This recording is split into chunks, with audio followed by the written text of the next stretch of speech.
Hey, what's going on, everybody? My name is Corey, better known as the Seaman, and I want to welcome you to another edition of the Seaman's Cinema Sit Down. Two things. First, I'm not at my home. I'm at my parents' home. I'm dog sitting this week while they're on vacation, so you'll be seeing changing backgrounds for me, depending on where I'm sitting or hanging out in my parents' house. Secondly, I do want to apologize for dropping off for like the last 2-3 weeks. I put up a short that kind of addresses this, but in case you haven't seen that, this is really the first video that we're doing, like proper.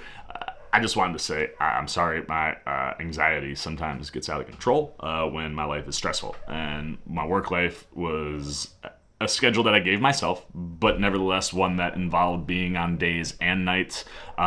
It wiped me over the course of the 3 weeks, and then just certain things going on there and in my personal life. My stress levels have just been really high, and I tend to shut down. So like, we'd get home and I would just not want to do anything except watch Rebels, Star Wars Rebels. I did my rewatch, finished that as I get ready for Ahsoka, so we'll definitely be talking about that leading into Ahsoka. But look, I'm feeling a little bit better. My schedule's kind of leveling out.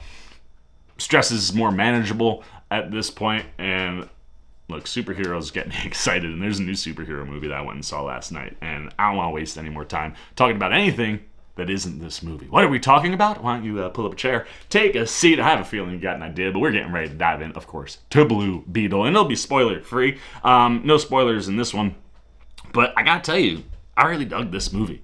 I had high hopes. I love Jaime Reyes as a character, and while I'm not necessarily familiar with the comics, I am very familiar with Jaime from the run of the Brave and Bold Batman cartoon. He popped up and hung out with Batman quite a lot in that, and also Young Justice. And it's one of the things that makes me excited about this movie, and makes me hope that while it's getting good reception from critics, I hope audiences really rally around this, because while James Gunn has said Blue Beetle will be coming over to the DCU, I could see if it bombs at the box office, then maybe rethinking that. I hope that the general response, though, is positive, because the thing I love the most about Jaime and Blue Beetle is that he is a character that can play with a lot of different characters, and you can have him pop in different places. And if you're starting to build the DCU, I actually think this character isn't a terrible one to have in the mix right at that foundation. So I hope people rally, because I thought this was really, really solid. I took my buddy Nico, who's also a superhero movie fan. He's not like a hardcore nut, and he's definitely way more critical than I am, but he really enjoyed it. There's a lot of fun to be had in this movie. The humor is great and natural, and it's a solid superhero origin movie. There's, I think Greg Alba said this, but there's like an MCU Phase 1 vibe to it, and that's a good thing. There are some negatives that come with that vibe, that this movie, does kind of run into, that we've seen in other movies, but those things do not detract from how enjoyable this film is. And a lot of that credit goes to our writer, Gareth Dunnett Alcázar, and our director, Angel Manuel Soto. I think that they build a movie that's fun. They build a character that's really easy to relate to and to want to get on board with. And the journey you go through, it's one that is enjoyable. It has emotional connections, but it's not perfect. And I will say, I don't think that Soto nails the pacing in the movie. It's just over 2 hours. Feels a little bit longer. There's something, I don't know exactly what it is. There's something funky going on in like the second and third act area, where like maybe you could trim or tighten some things up, but I can't even think of what those are off of just one watch, because everything that's put on screen I think is important to the character and it is well done. But there's definitely a little bit of a pacing issue. And the other thing is that you hit a lot of familiar and generic superhero beats with this movie. That is partly because we have a lot of superhero content, and like I said, if you're kind of doing an MCU Phase 1 type movie, you're going to see things that look really familiar or feel familiar. And especially when you have Marvel and DC characters that mirror each other or that are very similar to each other. The original Blue Beetle, Ted Kord, got a lot of parallels to Tony Stark. And I think that's why you pick Jaime and not Ted to do the Blue Beetle story, because you can kind of make some differences there. But that being said, There are a lot of Iron Man vibes in this movie. There's definitely like some Venom, Spider-Man, Green Lantern vibes in there too, because of different things that like Blue Beetle can create stuff. You're talking to tech, or just another character that's in your head. And you know, all those things hit fine, but it's definitely going to be like, you'll be like, people that want to attack this movie, you're going to have a little bit of ammo, because yes, there are some general superhero things that we've seen before from action and plots, but that's just the way the comics are, and we have a lot of them. So again, not a major knock. My only major knock is that the one thing that we've seen superhero movies starting to do better is how you handle your villains. And the villains here are about as generic as they can get. And they don't, you know, really add anything unique to this movie. I love Susan Sarandon, and I think she tries to sink her teeth into Victoria Court and definitely chew on the scenery, but she's a helicopter villain. Literally. She's in a helicopter a lot. But, you know, chasing the Scarab, your MacGuffin, and having a giant henchman that's doing all of the work for you, we've seen that a lot, and there's nothing unique to that, even though I love Susan Sarandon. And even Raul Max Trujillo, who I enjoy here, and he does have some depth and some interesting pieces at the end of the movie. Carapax, a.k.a. the Indestructible Man, again, about as generic as you can get from a villain standpoint. Doesn't really talk brute force, boom, boom, boom, you know. There's definitely some Iron Man vibes in some of the things that are going on there. However, I thought the action looked really cool when him and Blue Beetle were throwing down, and like I said, Trio definitely gives you that, like, every time he shows up and things are starting to go on with the Indestructible Man stuff, you're like, shoot, we might be in trouble. So, look, you're going to kind of have a mixed bag in that area. However, both Soto and Alcázar have some magic up their sleeves, and it really revolves around the Mexican culture, Jaime's family, and that Mexican family dynamic. When you're leaning into that stuff, and for me, that's always the stuff I look forward to with movies like this, where it's like, oh man, we've got characters that are not me on screen, and I always appreciate the culture diving into. And you get a little bit of like the Mexican culture with like food and stuff right at the beginning as Jaime's coming home from Gotham Law School, which he has a hoodie on. Sorry, spoilers. He has a hoodie on though at one point and said Gotham Law School. I was like, I love that. I digress.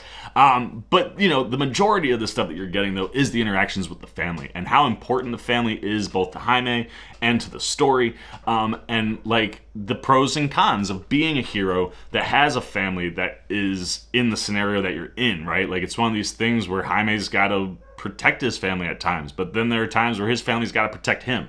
And that's the stuff that I really enjoyed watching Alcázar diving into and popping in and out of and breaking into and like just doing different things in those lanes. And anytime the movie was focused there, that's when this thing is really, really soaring.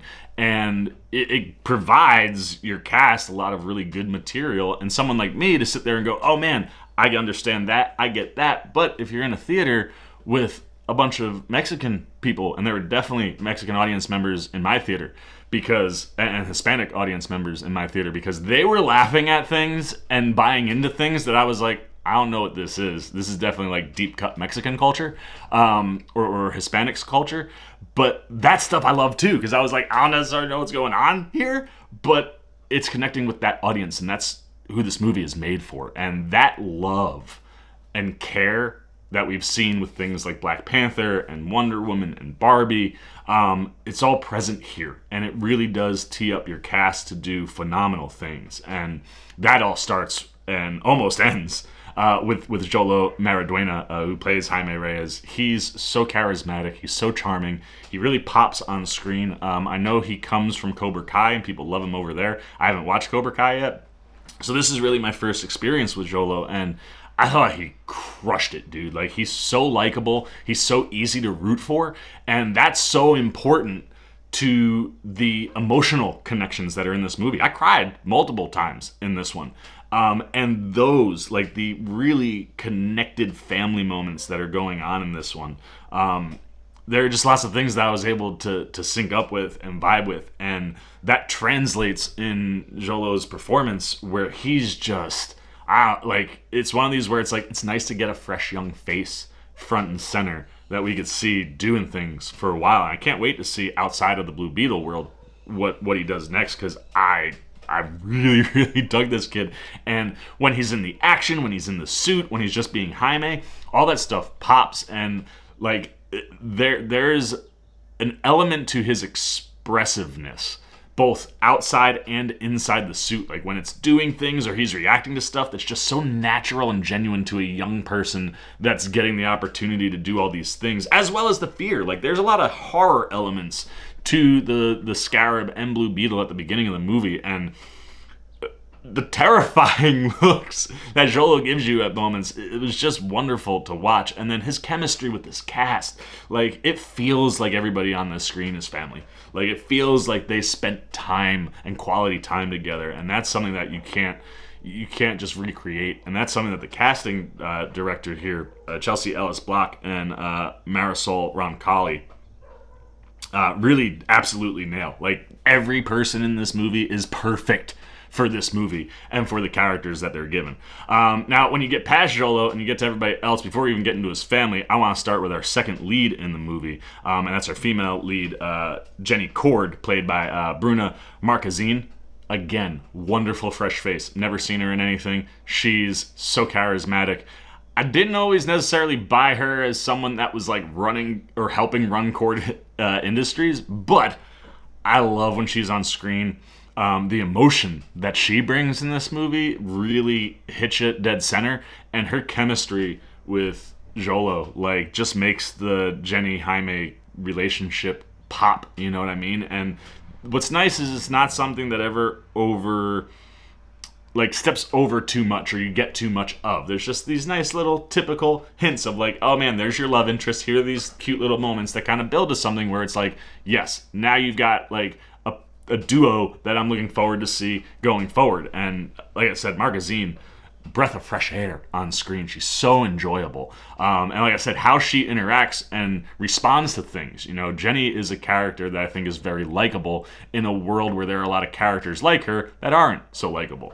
Then the only other one we'll talk about that's not the family, but is kind of now connected to that Blue Beetle family, that's Khaji-Da, the Scarab itself. And as, you know, Jaime and the Scarab start to, you know, become symbiotic with each other and understand each other, you find out that the Scarab has a name and that is voiced by Becky G. And I love the back and forth between Khaji-Da and Jaime. And one of the things that I thought they really nailed having watched the cartoons is how they don't exactly mesh at the beginning, but you're starting to find that symbiotic balance throughout the course of the movie. And it's one of these things where you really start to dig Khaji-Da a lot. And that's something that's awesome because we don't really touch on the Reach spoilers at all in this movie. And the Reach is an element that's tied to that Scarab. That's something that you could definitely dive into in a second or third movie, and is something that can impact that relationship. But as far as that initial jump for that, I thought they nailed it. The coming together element is so well done. And I just enjoyed watching XOLO bounce off of Becky G's voice throughout the course of the whole movie and how he interacts and uses Khaji-Da, and it will make the impact of certain things that will happen with that story later on that much stronger. Then the Reyes family, dude, they're just phenomenal across the board. Damián Alcázar, who plays Alberto, Jaime's dad, wonderful, as is Elpidia Carrillo, who plays Rocio, Jaime's mom. They're a wonderful parent duo and dynamic, and the interactions that they have felt, again, very, very natural with XOLO and the back and forths. And it's one of those, you know, XOLO gets a really wonderful moment with Alberto Reyes.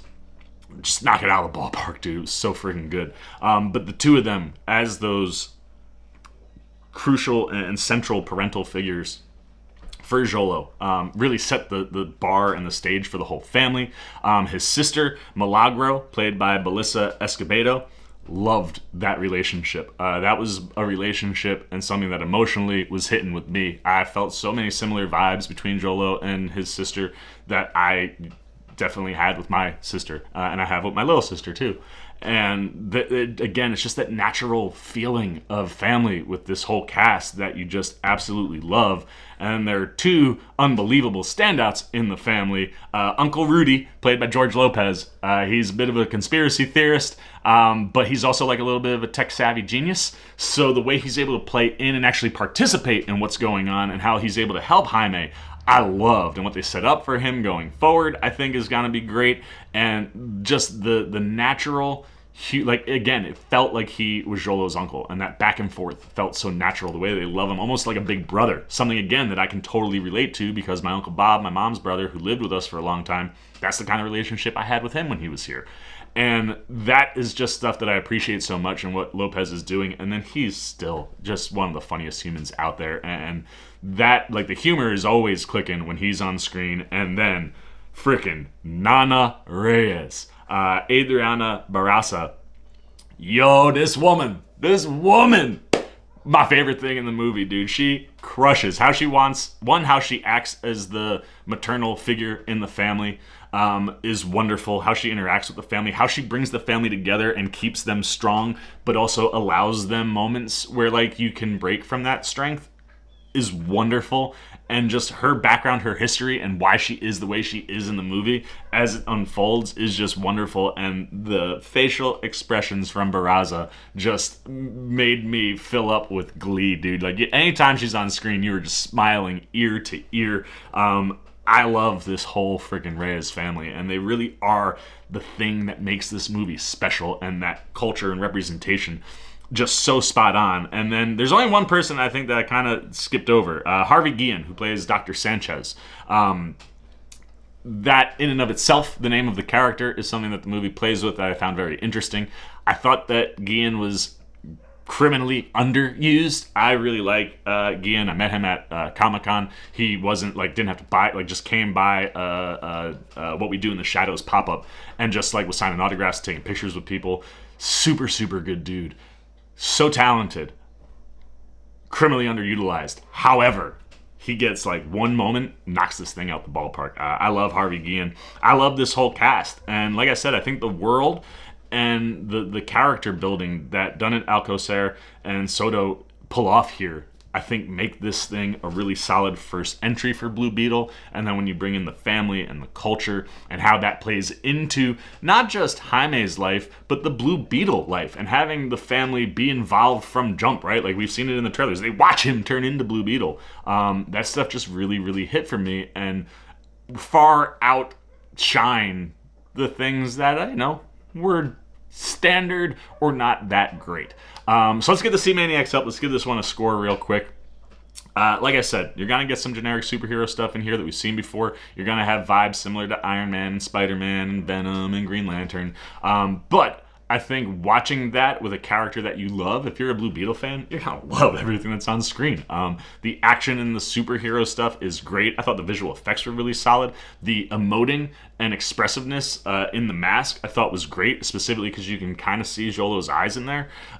So, like, that stuff was really cool. And then when you get into, like, the family and how they play into Xolo's, or Jaime's life and Blue Beetle's life and just all of that stuff, and then the cultural elements you can sprinkle in, wonderful.